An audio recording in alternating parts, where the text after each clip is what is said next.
नरेश जी, जोधपुर से। राधा वल्लभ श्री हरिवंश महाराज जी। महाराज जी, पिछले 2 वर्षों से श्री जी की कृपा से वृंदावन धाम आ रहा हूँ और आपके बताए हुए मार्ग पर चलने का भी प्रयास कर रहा हूँ। महाराज जी, मेरा प्रश्न है कि स्थूल शरीर, सूक्ष्म शरीर, कारण शरीर क्या है? कर्म इनमें से किस शरीर के द्वारा होते हैं और उनमें कर्म को भोगता कौन है? स्थूल शरीर पंचभूतों से बना हुआ, ये जो ढांचा देख रहे हो, छित जल पावक गगन समीरा, इन 5 भूतों से बना हुआ ये स्थूल शरीर है। स्थूल शरीर की अवस्था जागृत अवस्था है, इसका भान जागृत अवस्था में होता है। सूक्ष्म शरीर 5 ज्ञानेंद्रियां, 5 कर्मेंद्रियां, अंतःकरण चतुष्टय, मन, बुद्धि, चित्त, अहंकार, ये सूक्ष्म शरीर है। इसका भान स्वप्नावस्था में होता है और इस स्थूल को चलाने वाला सूक्ष्म शरीर है और सूक्ष्म शरीर को प्रभावित करने वाला कारण शरीर है। कारण शरीर स्वभाव की रचना करता है, जैसे राक्षसी स्वभाव, दैवी स्वभाव, अच्छा स्वभाव, बुरा स्वभाव, तो उसका प्रभाव अंतःकरण पे पड़ता है और अंतःकरण में जो प्रभाव पड़ा तो सूक्ष्म शरीर के द्वारा स्थूल शरीर क्रियान्वित हो जाता है। वो वही उस पे जो आत्म तत्व का भ्रम हो गया, वो ये भ्रम भोगता है, अच्छा या बुरा आचरण कर बैठता है और इसका भोगता होता है जो अहंकार है। वैसे तो जो आत्म स्वरूप है अजन्मा है, वो कर्ता और भोगता नहीं है, पर भ्रम से, जैसे अब आप भ्रम से अपने को पुरुष मान रहे हैं तो आपका स्वरूप ढक गया और आप अज्ञान में भ्रमित होकर के पूरा जीवन व्यतीत कर रहे हैं। आप न स्त्री है न पुरुष है, आप ब्रह्म स्वरूप हैं, आप आत्म स्वरूप हैं, आप भगवत स्वरूप हैं। ये साधना से जानना होता है। तो कर्ता भोक्ता ना होते हुए भी, अजन्मा होते हुए भी उसका जन्म मरण होता है और उसे भोग भोगना पड़ता है भ्रमात्मक। ये अज्ञान परंपरा नष्ट नहीं होती है। तो समझ में आया?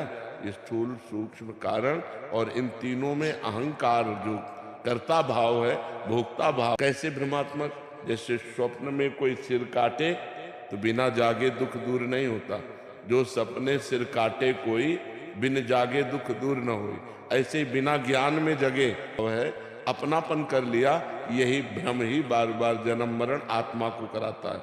नहीं तो आत्मा अजन्मा है और अभोक्ता है और अकर्ता है। वो दिव्य चिदानंदमय है, कभी वो मलिन हो ही नहीं सकता, पर मलिन को स्वीकार करने के कारण वो मलिन हो गया है। इसीलिए जासु कृपा सब भ्रम मिट जाई, गिरजा सोई कृपालु रघुराई। जिनकी कृपा से सब भ्रम का नाश हो जाता है वो भगवान कृपालु है। खूब भजन करो, भगवान का नाम जप करो, तो सब भ्रम मिट जाएगा। श्री हरिवंश महाराज जी। महाराज जी, आपके चरणों में कोटि कोटि प्रणाम। महाराज जी, भक्ति भाव धर्म प्रधान या कर्म प्रधान होना चाहिए? महाराज जी, अभी आपने धर्म और कर्म को 2 कर दिया। जो धर्म से कर्म होता है वही भक्ति प्रधान होता है और जो धर्म से रहित कर्म होता है उसे कुकर्म कहते हैं, उसे अधर्म कहते हैं। अधर्म, कुकर्म, ये कभी भक्ति नहीं हो सकता। समझे? आपने जैसे प्रश्न किया कि धर्म प्रधान होना चाहिए या कर्म प्रधान होना चाहिए, तो धर्म से ही कर्म की पूर्ति होती है। जो धर्म से रहित कर्म होता है उसे अधर्म का कर्म कहते हैं, उसे कुकर्म कहते हैं, उसे पाप कर्म कहते हैं। वो कभी भक्ति हो ही नहीं सकता। धर्म से रहित कर्म कभी भक्ति नहीं हो सकता। अब धर्म किसे कहते हैं? जैसे आप किसी की पत्नी हैं तो आपका पति के प्रति क्या धर्म होना चाहिए? आप किसी की बेटी हैं तो आपका पिता के प्रति क्या धर्म होना चाहिए? आप किसी की माँ है तो बेटे के प्रति क्या धर्म होना चाहिए? आज धर्म को भूल करके कर्म कर रहे हैं तो जेल भरी हुई है। अगर धर्म से कर्म होता तो कुकर्म नहीं होता। तो धर्म से युक्त कर्म ही भक्ति है। धर्म से कर्म अलग हुआ तो वो पाप कर्म बन गया, जहां अलग हुआ तहां पाप कर्म बन गया। तो इसलिए बहुत होश में रहे, धर्म से युक्त कर्म करे उसी को भक्ति कहते हैं, उसी से भगवान प्रसन्न होते हैं। और धर्म से अलग होकर जो कर्म होता, बोले हमारा क्या धर्म है इसके प्रति, ये ज्ञान होना चाहिए। ये सत्संग से ज्ञान होता है, शास्त्र से ज्ञान होता है। देखो हमारे देश में तो स्त्रियों ने पातिव्रत धर्म के द्वारा भगवान पर विजय प्राप्त कर ली। अनुसुईया जी ने ब्रह्मा विष्णु महेश को 6 महीने के बालक बना दिया। सती सावित्री जी ने अपने पति सत्यवान को यमराज के हाथों से मुक्त करवा लिया। सतीत्व में, पतिव्रता में कितना बड़ा बल है। पातिव्रत धर्म आज के जमाने में कौन समझ रहा है? पति मेरा परमेश्वर है और हम उसके जीवन को, अपने जीवन का समर्पण करके, जब पहले ही बॉयफ्रेंड गर्लफ्रेंड गंदगी पहले ही कर ली तो क्या पातिव्रत धर्म, क्या पवित्रता? तो धर्म से युक्त कर्म भक्ति है। धर्म से अलग कर्म जो हुआ वो पाप कर्म बन जाएगा। इसलिए बहुत सावधान रहे, धर्म युक्त कर्म करें। महाराज जी राधे राधे। महाराज जी आप कह रहे हैं कि हनुमान जी की कृपा से आप एक गुरुकुल का स्थापना कर रहे हैं, बट उधर इतनी व्यस्तताएं बढ़ गई थी, मंदिर में जितना समय दे पाता था वो नहीं दे पा रहा, और बाहर सभी लोग आशा करते हैं कि उनके निमंत्रण पर भी जाऊं। महाराज जी ऐसे में पूजा पाठ, कर्म और सामाजिकता में आपसी सामंजस्य कैसे, किसको प्रधानता दें? कर्म को दें, पूजा पाठ को दें या सामाजिकता? नहीं, समाज को दें। पूजा पाठ समाज की, एकांतिक पूजा पाठ कम समय और समाज में अधिक समय, जिससे हमारा समाज ज्ञान से विकसित, हम समाज में जाएं, धर्मयुक्त बातें करें, धर्मयुक्त आचरण करें, धर्मयुक्त व्यवहार करें, समाज में भगवान को देखें और समाज में भगवान की स्थापना करें। ये हमें कार्य करना चाहिए। एकांत में कुछ समय भजन साधन कर ले, फिर अधिक समय हम समाज में दें। किसी के निमंत्रण में भी गए तो हम ऐसे आचरणों से युक्त रहें। किसी पार्टी में गए, आसपास लोग शराब पी रहे हैं, गलत आचरण कर रहे हैं, आप बिल्कुल नहीं कर रहे हैं, आपका एक अलग प्रभाव होना चाहिए, आपका एक धार्मिक स्वरूप होना। परंतु ऐसे स्थान पे जाने की इच्छा नहीं है। पर जाना पड़ेगा, समाज का स्वरूप है। हर तरह के व्यक्ति से मिले और अपने ऊपर कोई फर्क न पड़े और अपना फर्क डाल दे, वही साधु है, वही महात्मा है, वही सच्चा धर्मात्मा है। जो अपना प्रभाव डाल दे, अपने प्रभाव से प्रभावित कर दे, वही महात्मा है, वही धर्मात्मा है। तो आप धर्मात्मा बनिए और चलते फिरते नाम जप कीजिए। नाम जप सबसे बड़ी साधना है। उठते बैठते चलते फिरते नाम जप कर रहे हैं और समय समय पर जहाँ जैसा निमंत्रण हुआ वहाँ पहुँच गए, जहाँ जैसी सभा में पहुँचना है वहाँ पहुँचे, और धर्मयुक्त आचरण, धर्मयुक्त वार्ता, तो आपका एक प्रभाव रहेगा। मंदिर की सेवा कम हो जाती है उससे, मंदिर में प्रभु की सेवा। तो प्रभु सब इन मंदिरों में भी तो बैठे हैं। एकांत में मंदिर सेवा का फल है ये, कि इन पांच भौतिक शरीर रूपी मंदिरों में भगवान बैठे, ऐसा मुझे पता चल जाए। सिय राम में सब जग जानी, करो प्रणाम। ईंट पत्थर का मंदिर और उसमें हमारी भावना से मूर्ति में भगवान, इसमें तो भगवान है। चलते फिरते उठते बैठते बोलते वही भगवान सब इन पांच भौतिक शरीर रूपी मंदिरों में बैठे हैं। ये हमें ज्ञान हो जाए। हमारी एकांतिक मंदिर की पूजा का फल है कि समाज में हम भगवान का दर्शन करने लगे, सब शरीरों में हम भगवान का दर्शन करने लगे। असदेवा सर्वमिति सा महात्मा सुदुर्लभा, सब जगह भगवान श्री कृष्ण है, ऐसा अनुभव होना उत्तम महात्मा का लक्षण है। रिद्धिमा मेहरा जी दिल्ली से। राधे राधे महाराज जी। महाराज जी सुना है जब टाइम आता है तो गुरु अपने आप आपको ढूंढ लेते हैं, पर मैं महाराज जी किसी प्रवचन सत्संग आदि में जाती नहीं हूँ तो... ऐसा नहीं है, ऐसा नहीं है।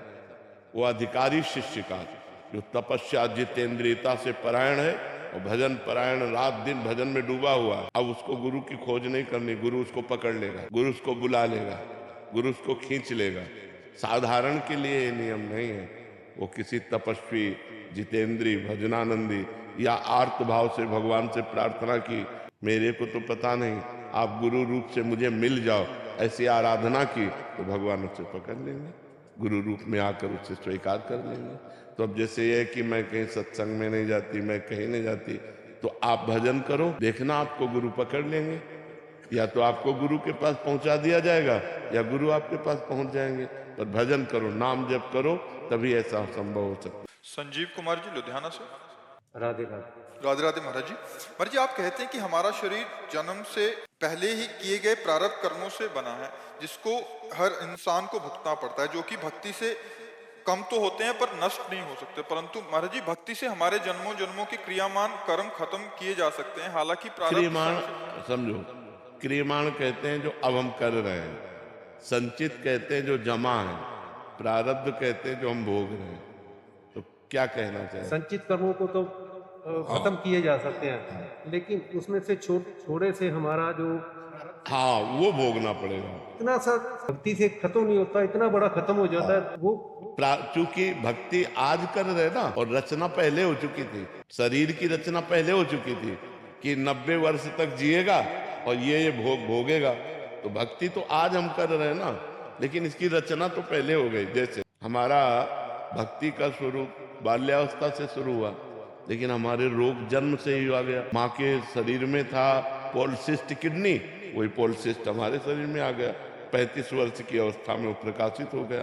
तो अब भजन तो आज हम कर रहे हैं, लेकिन पीछे जो पाप कर्म हुआ उसके अनुसार जो रखा गया दंड, वो तो भोगना पड़ेगा।